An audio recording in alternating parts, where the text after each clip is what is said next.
Hello and welcome to another Atypical Philosopher video with myself, Jonathan M.S. Pierce. I'm going to give you another Ukraine war update extra. This is where I give you the juicy nuggets concerning the war in Ukraine and Russia's invasion of a sovereign nation. We're going to talk about lots of different things today, but let's start with, I guess, a good place to start is Kherson. And in the map update I gave you this morning, I was talking about, well, it looks like the Russian of administration is asking that Kherson is evacuated in terms of civilians, and there is this possibility that the army could be evacuated as well, but not too sure about that. Certainly, the civilians. I mean, they received some text messages this morning. Well, the BBC has just literally released this article: Ukraine war, Russia begins evacuation from Kherson in south. And Russia's Izvestia website showed footage of people gathering to cross the Dnieper River. So this would be from the west bank of the Dnieper River here, and one would assume from Kherson city itself. So tens of thousands of civilians and Russian appointed officials are being moved out of Ukraine's southern Kherson region ahead of a Ukrainian offensive, says a Russian installed local leader. He said that 50 to 60,000 civilians would leave four towns on the west bank of the Dnieper in an organized gradual displacement. All Russian-appointed departments in Kherson city would cross the river too. So this is pretty interesting. It's possibly a sign that the Russians accept that there is going to be a big move, a military move. There has been talk of an operational pause with troops amassing in this region, but nothing has particularly happened over the last few days. There's been no change of territory, so this is a good indication that something is about to happen. Collaborators are supposedly being given housing in Russia. Whether that means Crimea, I don't know. But yeah, there you go. There's also talk that there was some move on Berislav, which is down here. So perhaps there is, and I think I have that. Where do I have that? Here, yeah. So Russian accounts are saying, so again, this is very recently, 44 minutes ago, are saying that Ukraine is, well, you'll be listening to this later this afternoon, actually, UK time. So my 44 minutes ago will eventually be when I put this video out several hours down the line. So sorry about that. Russian accounts are saying that Ukraine is attempting to advance in the Berislav direction of Kherson Oblast. They say 2 battalions from Ukraine's 128th Mountain Assault Brigade and a battalion from the 17th Tank Brigade are taking part. So there you go. If you can read Russian, there it is for you. That has been a long time coming. This Berislav, and Berislav is your key settlement before you get to the dam, the Novokakhovka Dam, which is crucial for pumping fresh water to Crimea and also for electricity and for not flooding Kherson. So there's this kind of calculation that's going on, I guess. So people have different opinions of this. So if Ukraine were to take this dam, then they would shut off fresh water to Crimea. That's what they did in 2014.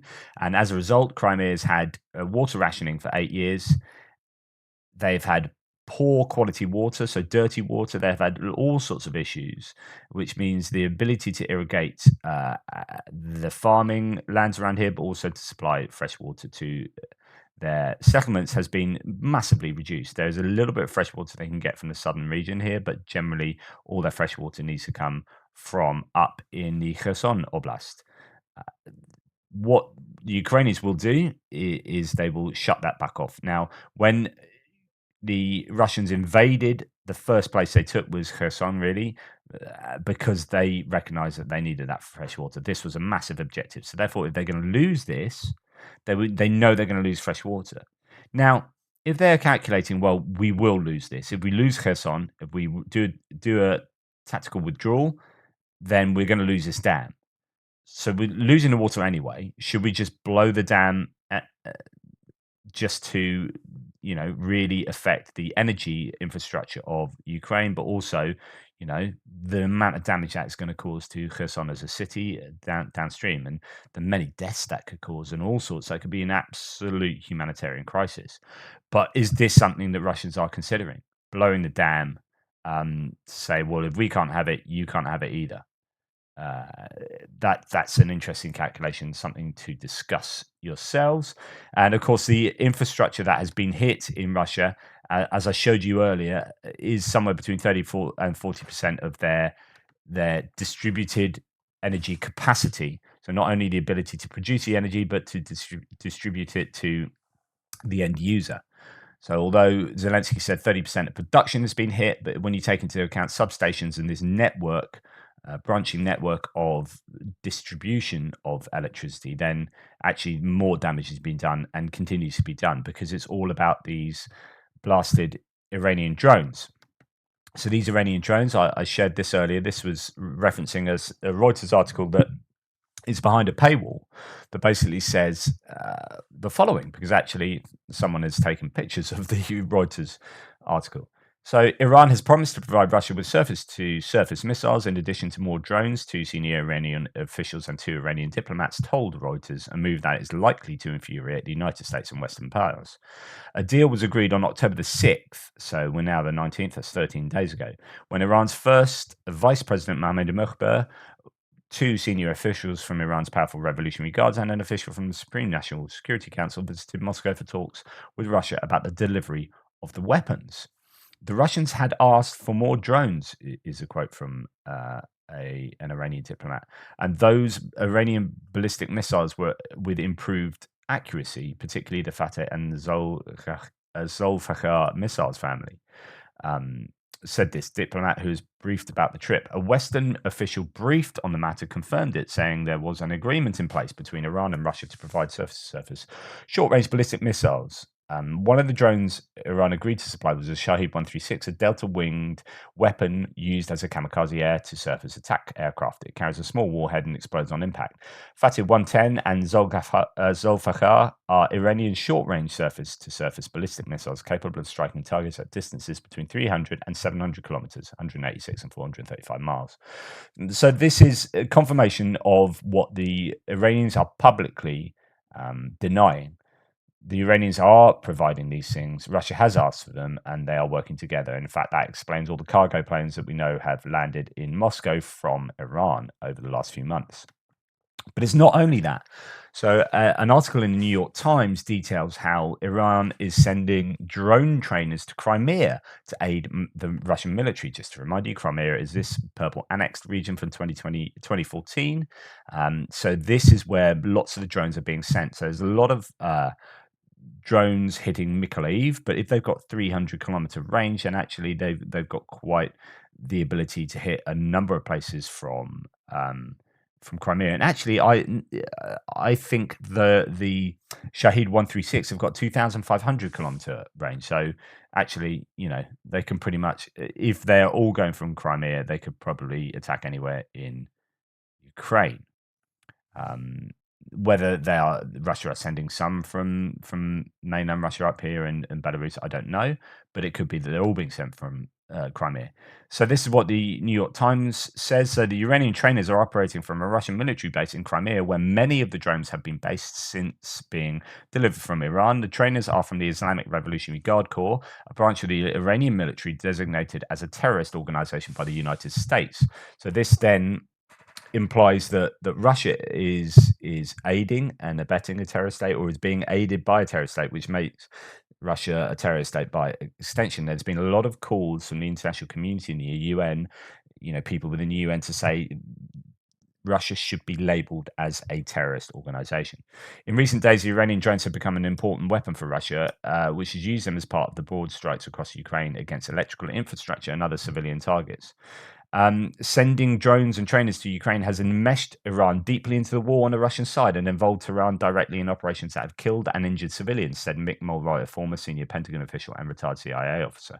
So again, this brings Iran in and leaves Iran open to be sanctioned even further, and other things. I don't know what other options there are, but this is, you're wondering what the motivation for Iran is. Is this to create a new axis of nations? Is like, well, no one else in the world likes us, so the enemy of our enemy is our friend. So let's get together with Iran, with Russia, sorry, and this will be our axis of power going forward. But it's like, well, let's look at the long-term sustainability of Russia as a nation, economically, militarily, and geopolitically. And you're thinking that's the wrong horse to back here. You know, no matter where your ideological support lies, i- if you're wanting to back a horse that's going to win, it's like, yeah, I really prefer this horse. I like the way it's trained. I like the owners. So, I like this horse, but it's just not very good. You know, are you going to back that horse? Are you going to put your money behind that horse, uh, or are you going to back a horse that's going to win? That's more likely to win, and therefore you will get more return on your investment. If you're going to stay with your ideology, which is, that's morally more, uh, uh, you know, I suppose, upstanding, given that I completely disagree with that moral viewpoint. But if you want to be, you have moral integrity, then yeah, back Russia by all means. But it's probably not a very good practical choice for Iran to make going forward. And they're going to incur the wrath of Israel. So if Israel start getting on board with Ukraine, uh, then you've got issues. Now, the interesting thing about Israel is that 1 in 9 people in Israel speak Russian, I believe. And this possibly explains why Israel have been sitting on a fence somewhat. Because they've got a great deal of their own population who are Russian or Russian speaking. So just to give you some context here, I don't know if you viewers know this, or some of you will obviously know this. Russians in Israel, Russian Israelis are post-Soviet Russian citizens who immigrate to Israel and their descendants. As of 2022, Russian speakers number around 1.3 million people, or 15% of the Israeli population. This number, however, also includes immigrants from the Soviet Union and post-Soviet states other than Russia proper. So actually, this does include, I think, a third of them are Ukrainian, possibly. Uh, but this really does go, as I say, a long way to explaining why Israel have been so reticent to get properly involved. Is because actually a massive amount of their imagine if like 1 in 9 people in the US or the UK were Russian speakers, ethnically Russian in some, or or Soviet in some way connected to Russia, then actually that would really temper reaction possibly with each of those countries. So there's some understanding as to the moral dilemma that Israel face. But these Shahid 136 loitering munitions are a problem. Well, Ukraine has said they've shot 223 of them down. 223. So if this is correct, it tells you several things. One, it looks like Iran really are providing that many drones. Like 2,500 is a number that's been touted as the number ordered. Um, but then, of course, if 223 being shot down, and they're saying something like 80% are being shot down. I mean, they're differing figures, but I'll have to do the maths there. So let's do that. Give me a second. Real-time maths going on here. So it looks like that would be, if 80% was shot down, it means 280 have got through, which is 60, rounding these numbers up. So 60 drones have got through and hit their targets. Then, that's a lot of drones. If then the percentage is actually less than 80%, then that's even more drones. So 60 drones, 60 to 100 drones is an awful lot of drones getting through when they've got, they're not the massive warheads on board, but I think there's still 50 kilograms of warhead of explosives these things can carry, and that can do a lot of damage. So there you go. So what are Ukraine doing about this? Well, NATO promised to urgently provide Ukraine with help to defend itself from Iran's deadly drones. Russia has been targeting power plants, blah, blah, blah, blah. Head of NATO, Jens Stoltenberg, says they'll supply hundreds of active jamming stations. So everyone loves a bit of jamming. Bob Marley aside, this is what they need. They need a whole suite of stuff to help defend against these drones.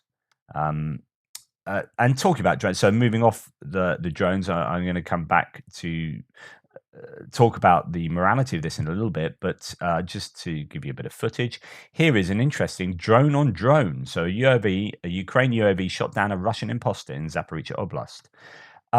I don't know. This thing comes out the side here. I'd like someone. I'm sure someone can in the thread explain exactly what's going on here and what kind of drone this is that's doing this shooting.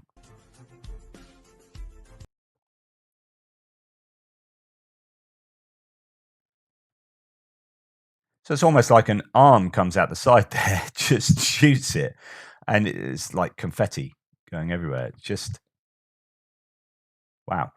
So there you go. There's a drone on drone strike. It's not something I've seen here. So I've shown you a bunch of these to do with loitering munitions, Lancet ones, other Russian kamikaze drones that appear to be hitting these radar installations and surface-to-air missile installations. And actually, this is really becoming an issue. And I said this yesterday: is like Russia.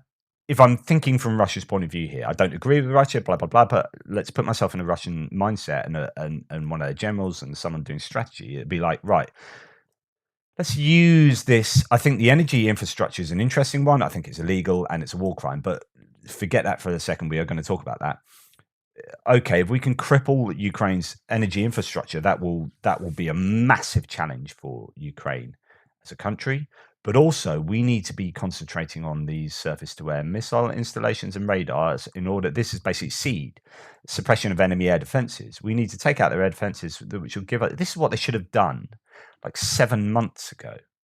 But it's only now they're doing it, and possibly because they're only getting the capability to do it now. But these are supposedly Russian Lancet loitering munitions that they've had. So it's just like, why is this suddenly happening now? Well, I don't know if it's definitely happening now, because when you look at some of these um, videos that are being dropped now, you're wondering, actually, everything's quite green here.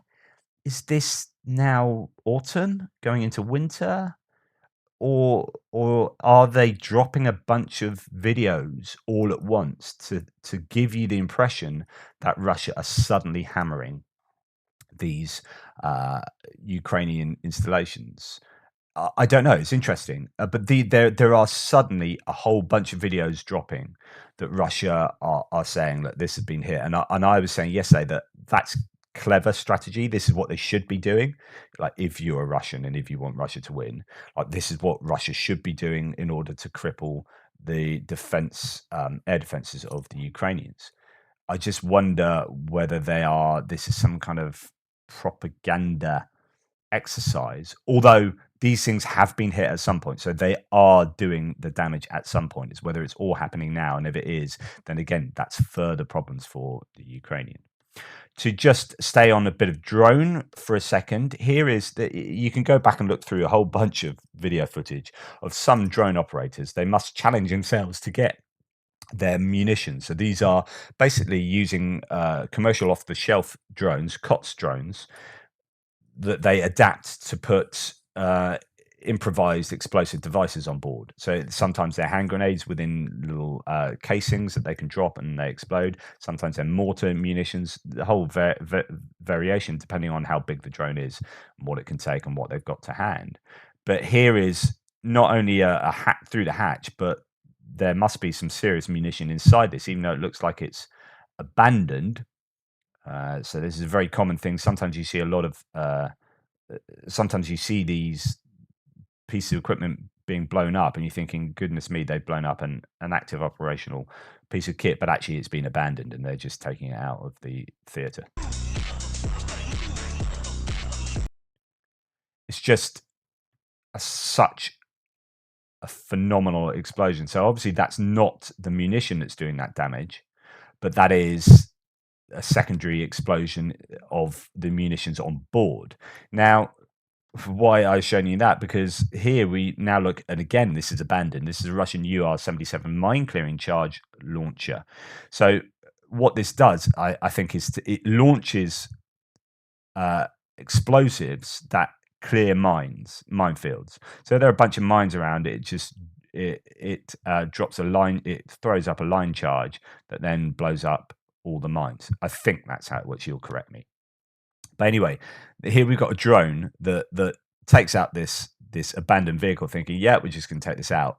But they get a little bit more than they bargained for, let me say. And so we've actually got two drones operating here. We've got a third-party reconnaissance drone that's having a look at this mine clearing vehicle, and then we've got another drone that dropped the bomb on it. But the drone that dropped the bomb on that, dropped the munition on that mine clearing vehicle itself, was taken out because it was such a massive explosion that there's a drone here that has the munition on board. You can't see it, but there is a drone above it that drops it, and then that drone gets taken out apparently because it's such a phenomenal explosion. Just huge because it's blowing up those mine clearing charges. Anyway, there's just something to think about. Over the last few days, there has been a real tick up in Russian losses, as according to the Ukrainian figures. So you can see the figures go up there. And here's a guy saying this is from yesterday, record drone losses, biggest troop losses since October the 1st, biggest equipment losses since September the 8th. Today's losses 7 times daily changes over 7-day average, 5 times the 7-day average increase. So here's a guy, he's worth following, Ragnar Gudmundsson. He compiles all the info. Now, all the info does come from the Ukrainian official sources, so take that with a pinch of salt. But as an indication of the peaks and troughs of the conflict, it's quite an interesting thing to look at. Okay, so we're going to start moving on to discussing war crimes, and these things are just ongoing. This is back in Kharkiv, so just to let you know, you had the Kharkiv offensive that cleared out all this area to the east of Kharkiv in a lightning quick counteroffensive, ending up in Liman in this period this region that we've been talking about around the Oskil River. It's similar to Bucha near Kyiv and all these places where when you clear them out, you suddenly find in Liman itself a whole bunch of war crimes having taken place. So investigators in Kharkiv say they've exhumed 600 bodies in the area previously occupied by Russia. In Donetsk region, 5 murdered children have been exhumed in Liman. So it's just talking about Liman. 4 of the kids were buried in a mass grave, the other buried by his mother in their yard. #war crimes. And so there's now, I don't know what the latest figure was. There was the war crime, there were something like 34,000 war crimes reported. And indeed, a new UN report identifies a catalogue of war crimes in Ukraine. Russia is responsible for the vast majority, including illegal deportation. And this is something, so these are called filtration camps, where they are basically taking Ukrainians out, filtering them through these camps into Russia as a whole, as a kind of way of turning them into Russians, basically. But they're doing this particularly with children, and then fostering these children out to families, and it's disgusting. Sexual crimes and, of course, murder. Yet media of the terrorist state only write about 2 incidents relating to Ukraine. So this is where it's like trying to say that Ukraine have done these terrible things, but they've only actually done 2 things compared to like the tens of thousands that Russia have been involved in. And it's worth thinking a little bit about. I said that there are debates in the previous video, debates over whether this constitutes a war crime or not, so hitting the energy infrastructure. And of course there are debates because there are pro-Russians and other people, and the pro-Russians are going to hang on to anything. So it's like, this is in effect taking out the military, or we were aiming for the military but we accidentally hit lots of civilians and stuff. Who do you believe? Well, I'd say probably not the Russians. So Russia, Ukraine, and international law on occupation, armed conflict, and human rights, questions and answers. Now, this is from February, right?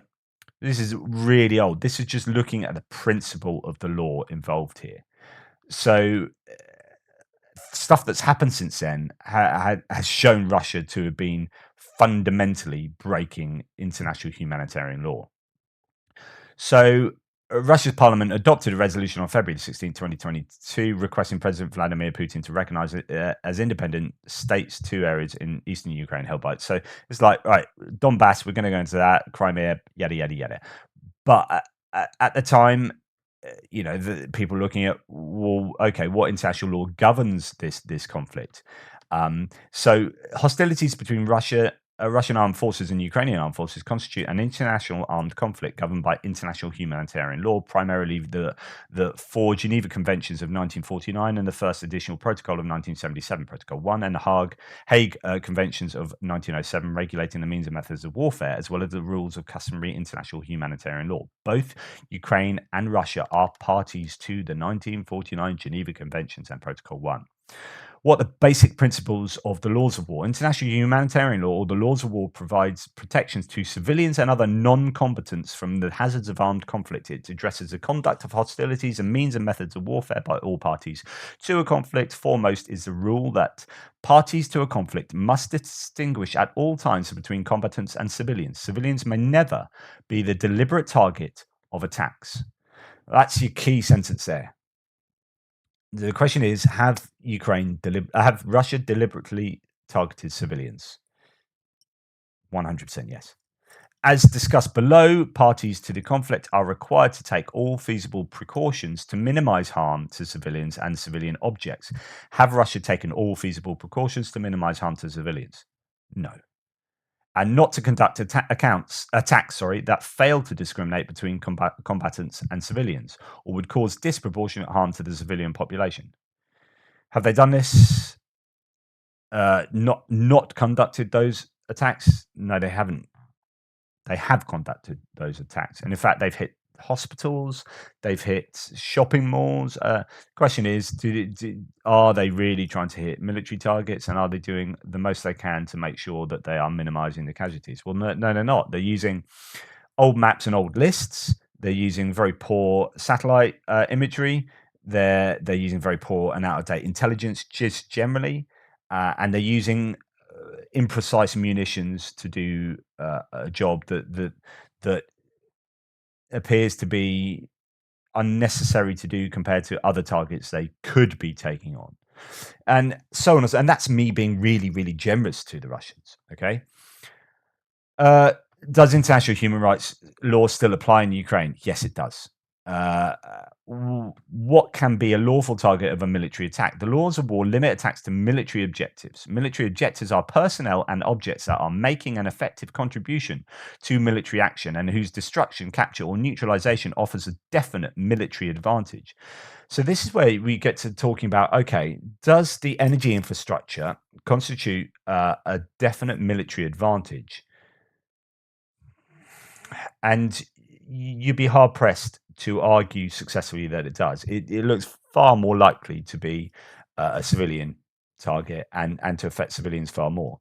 When you're talking about energy to hospitals, when you talk about energies to schools, when you talk about energy to cancer clinics and stuff like this, so this would include, it continues, enemy fighters, weapons, and ammunition, the objects being used for military purposes, such as buildings and vehicles. While humanitarian law recognizes that some civilian casualties are inevitable during armed conflict, it imposes a duty on parties to the conflict at all times to distinguish between combatants and civilians and to target only combatants and other military objectives. Civilians lose their immunity from attack during the time they are directly participating in hostilities, such as by assisting combatants during a battle. I'm sure that doesn't include people going through, people waiting at the Kramatorsk railway station when that was hit, or people shopping at a shopping mall, or people in a hospital. The laws of war also protect civilian objects, which are defined by anything not considered a military objective. Direct attacks against civilian objects, such as homes, apartments, and businesses, places of worship, hospitals, schools, and cultural monuments, are prohibited unless they are being used for military purposes and thus become military objectives. This would be the case if military forces are deployed in what are normally civilian objects.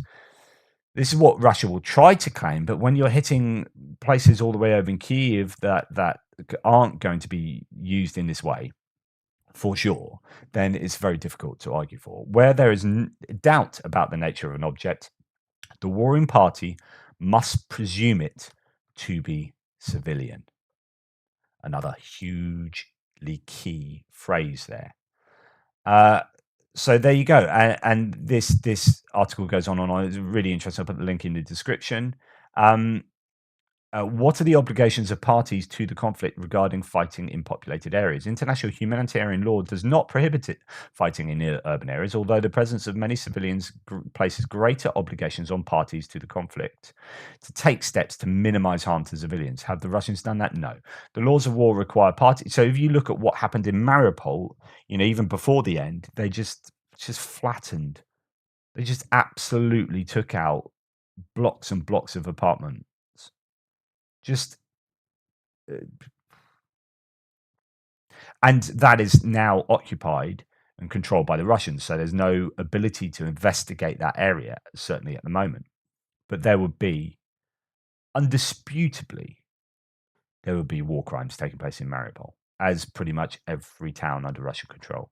The laws of war require parties to a conflict to take constant care during military operations to spare the civilian population and to take all feasible precautions to avoid or minimize the incidental loss of civilian life and to damage to civilian objects. These precautions include doing everything feasible to verify that the objects of attack are military objectives and not civilians or civilian objects, and giving, quote, effective advance warning of attacks when circumstances permit. Do they do that? No, they don't. And so on and so forth. And you read this and you're like, 100% Russia are committing war crime after war crime after war crime after war crime. So when I talk about being pro-Ukrainian, pro-Russian, I say I am pro-Ukrainian. I admit that from a moral standpoint, to me, it's a no-brainer, right? And though I try and be objective with the way I report certain things and try and look at the point of view sometimes of Russians and say, well, if I was Russian and I wanted to win this war, this is what I would do. But I'm not Russian, and I don't sympathize with the Russian intentions because and objectives because they are morally abhorrent to me. So please don't be confused by my position. Like I will try and report things as objectively as possible, but I'm bringing baggage to my videos. Of course, I am. But that baggage, I think, is justified, right? I'm morally justified in the position I take with regard to Russia. And so if you're going to be pro-Russian and come on and say X, Y, and Z, in order to be pro-Russian, you are advocating tens of thousands of war crimes. And it's just worth remembering that, like everyone involved here, and I'm sure, everyone recognizes this, but really, if you're that pro-Russian, can you sit there and say, yes, I advocate these torture chambers. Yes, I advocate the killing of children. Yes, I advocate the indiscriminate bombing of residential areas. Yes, sit there and say, I really do advocate this. I am all for that. This is fine. This is part of war, and this is what Russia should be doing. And of course, I could never do that, not in a million years. But then you see some of these Julia Davis translations of videos of Russian propagandists on TV, and you see them saying that Ukraine should be wiped off the face of the earth. Then, if that's your overall ideology, right? Then of course you'll be advocating these war crimes, these methods of achieving that end. If your ideology is that Ukraine needs to cease to exist, well, there you go. So yeah, this is a little dipping our toe into the quagmire of international law and war. Let's go back to one of our sort of more regular topics. So air defense.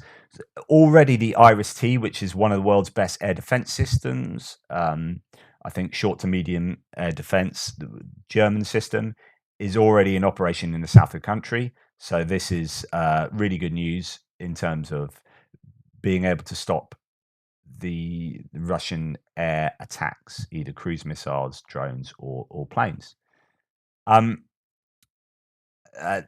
Yes. So I was going to say, what was I going to say? I can't remember. It's my MS brain. Okay. As we meander towards the end, here is a Russian Lieutenant Colonel, Roman Malik, has been placed in charge of Putin's botched mobilization effort, and he's been found dead at his residence. So it's not defenestration. He hasn't accidentally fallen out of a window. But you know, suicide.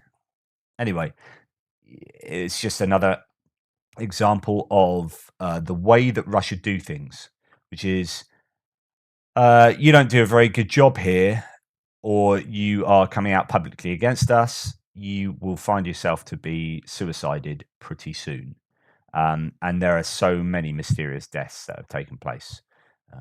Foreign Russian oligarchs in foreign lands have suddenly, died in varying circumstances. Okay, slightly different tack here. This is geopolitics, but it involves Russia. I mentioned before that there was a new general election in Italy, and politically, wherever you sit, whatever, but the coalition in charge of Italy now, is a coalition of two far right parties and a centre right party under Berlusconi. But the two far right ones, Meloni and Silvio, oh, what's his name? Matteo Salvini. Words. So those three are a pretty egregious group of politicians, and Berlusconi is a friend of Putin's. And there's this whole idea that Italy, who have been broadly very much in support and have been providing things for Ukraine, could be in the process of tempering that. And there was this threat that they might not support Ukraine and might support Russia. And then the new president came out and said no. Or was it prime minister? Came out and said no. We're gonna continue to support Ukraine. Don't worry about it. But then this.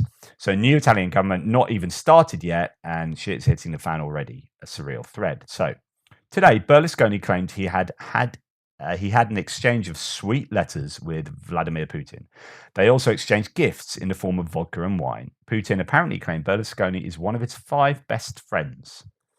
So remember, this is a guy in coalition to rule Italy, one of the biggest economies in the world. Berlusconi's party is expressing the new Italian Minister of Foreign Affairs.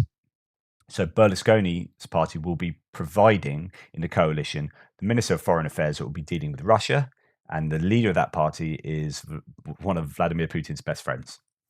In the meanwhile, a photo of Mussolini appeared on the wall of a room in one of the government buildings. It was then removed to avoid instrumental criticism. The new president of the Senate, however, claimed that this was cancel culture. Yeah, probably not a good idea to have one of the 2 most famous fascist leaders in the world up in a government building. About that, the new president of the Senate has a number of fascist, let's say, souvenirs in his home. These include a small statue of the Duce of Mussolini.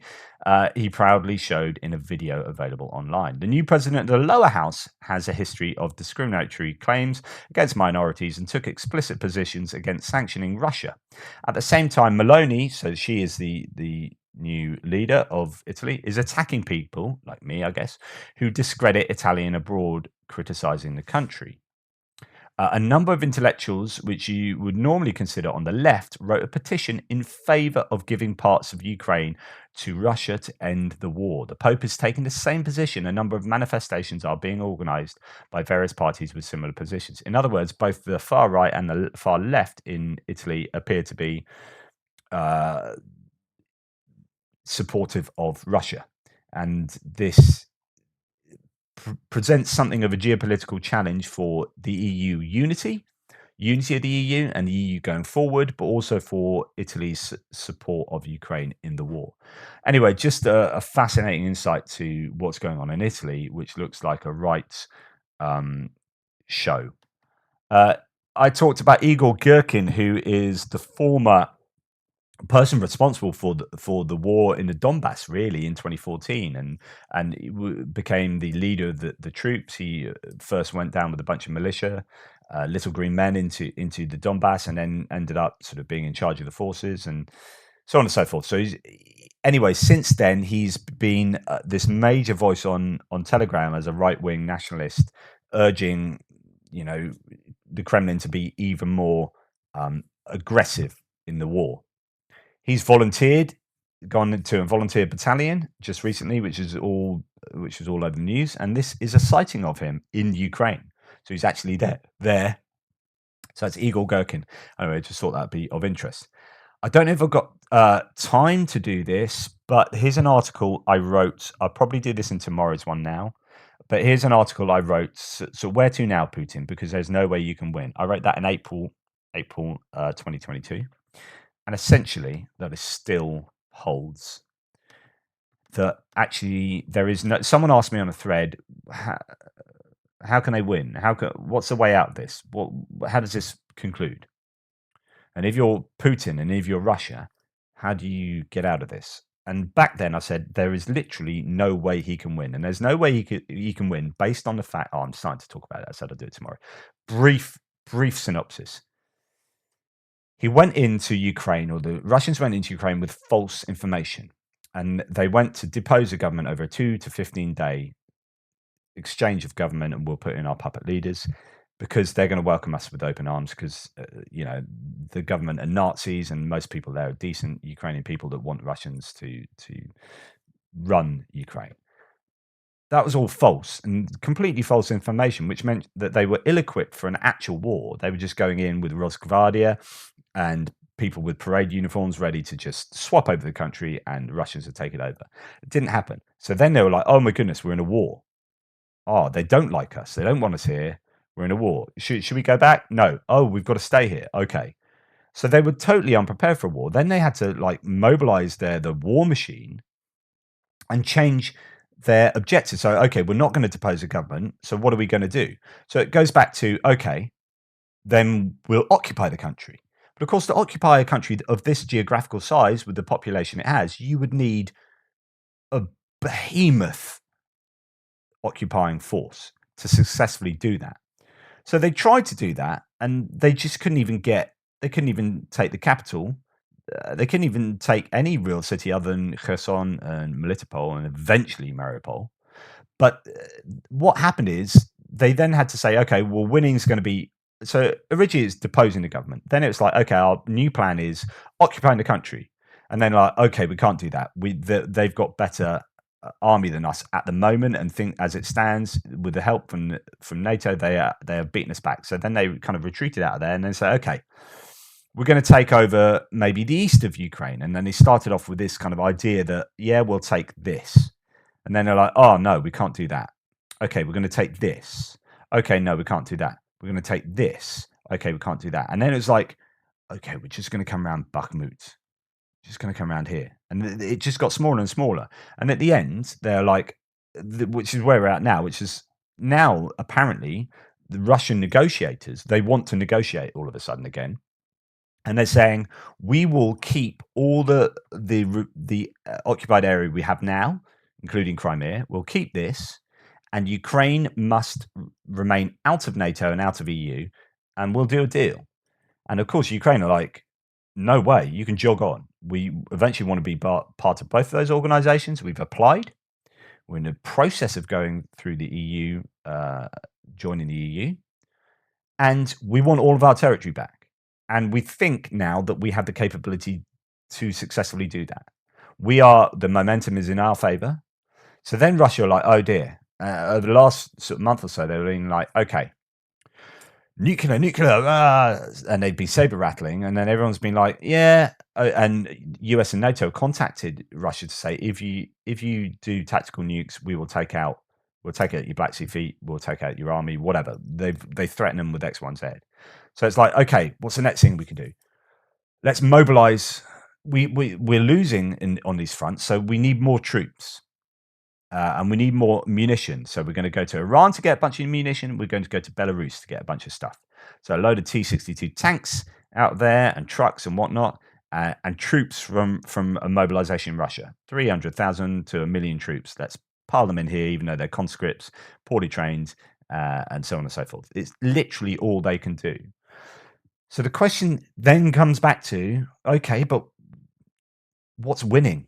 What is winning for you? If Ukraine are not willing to negotiate, they are just not going to negotiate that. They will not compromise. What are you going to do? Okay, we're going to hit energy infrastructure. We're going to cripple them so they'll be forced to. And actually, of all the things they've done, that's probably one of the most successful things and clever objectives. I mean, it's morally abhorrent and etc. etc. But as far as if this is again trying to second guess what their actual objectives are, but if it is to get Ukraine to kind of crumble and say, okay, yeah, we will compromise, taking out their entire energy infrastructure is possibly a way of doing that. At least it's one of their best shots. But the end result is that if Ukraine won't compromise, then what is Russia's off ramp? How does Vladimir Putin get out of here saying we've won? If Ukraine won't compromise and won't negotiate, then the only way to win is, well, I don't think they can win conventionally. And I think eventually these mobilized troops, this will just not work in their favor, and the morale will be so low, body bags will be too high. So either Putin dies of natural causes. So we know he's ill and he's got some kind of cancer and all sort of things going on there. So either he dies of natural causes or there is a coup or some kind of public revolution. I think the internal security services have too much of a handle on that last option. So maybe a coup. If he wants to press the nuclear button, will the people around him let him do that? Are there enough? He's got a very narrow pillar of power, very small pillar of power, because he gets rid of people who are a threat to him. That means that actually there aren't that many people around him who could do the Brutus knife in the back, and that presents a problem for a coup. But realistically, if things continue going badly for Russia, that is the best option. For me, the only way out of this is Putin not being leader, either dying, naturally being killed, or there being a coup. Putin himself cannot win. So I suggest you read that. That was April, but I could update that now and it'll broadly have the same conclusions. He cannot win. There you go. Anyway, thank you for staying with me on this. This has been a long one. I will try and expand on this point tomorrow, possibly, depending on whether this is an area you think is worthy of discussion. Thanks for all your support. Please like, subscribe, or you can even join the channel. Give thanks using the YouTube mechanisms below. There's Buy Me a Coffee, PayPal, all the stuff in the description. Thank you, but just for being here, thank you. Toodle pips, and I'll speak tomorrow.